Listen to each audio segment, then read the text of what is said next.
Bonjour et bienvenue à Chuck B Critique. Aujourd'hui, je donne mon avis sur le nouveau suspense des productions Blumhouse, réalisé par Tate Taylor, simplement intitulé Ma.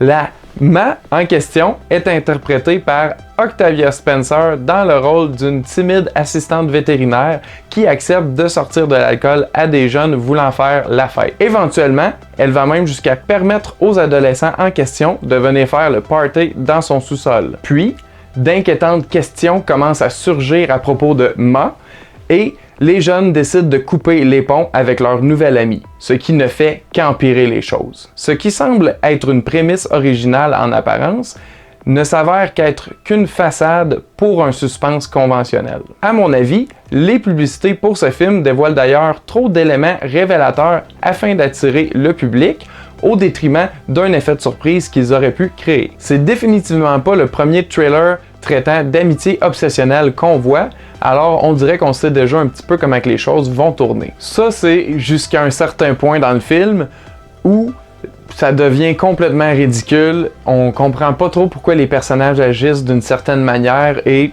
j'ai un peu décroché à ce moment-là. C'est assez exagéré et on en vient même à rire de certaines situations qui sont supposées nous choquer. Je dois au moins dire que les acteurs choisis ont tous bien joué leur rôle, allant de Luke Evans à Juliette Lewis, en passant par la jeune Diana Silvers qu'on a vue récemment dans l'excellente comédie Première de classe, sans oublier bien sûr Octavia Spencer. Sa performance, ainsi que celle de tous ses co-stars, a été l'élément que j'ai le plus apprécié du film. Je suis passionné de films d'horreur et de suspense depuis que je suis tout jeune, donc ça me rend toujours heureux lorsque j'ai l'occasion d'en voir un nouveau avec un concept original. Je pense que c'est la raison pourquoi j'ai été déçu par le film qui aurait pu être bien plus réussi à mon avis. Si vous voulez voir un trailer qui explore d'une meilleure manière l'histoire que les créateurs de ce film ont tenté d'exploiter, regardez Le Cadeau, version française de The Gift, réalisé et interprété par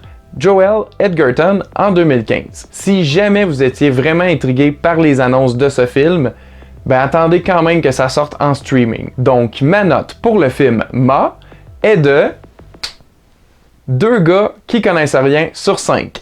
2 sur 5. Avant de terminer, j'aimerais savoir quel suspense vous a le plus marqué. Personnellement, j'en ai plusieurs, mais je dois dire que Psychose d'Alfred Hitchcock reste une de mes plus grandes influences cinématographiques à ce jour. Et ce, grâce à ma mère qui m'a ouvert au monde des vieux films en noir et blanc dès mon plus jeune âge. Alors maintenant, c'est à votre tour. Répondez ci-dessous. Quel thriller vous a le plus marqué? Vous avez apprécié ma critique? N'hésitez pas d'aimer et de partager la publication, ça me donne un bon coup de pouce. Aussi, je vous invite à vous abonner à notre chaîne YouTube des gars qui connaissent rien, où vous trouverez en exclusivité l'épisode 6 du podcast, nouvellement en format vidéo. Merci d'avoir écouté, à la prochaine!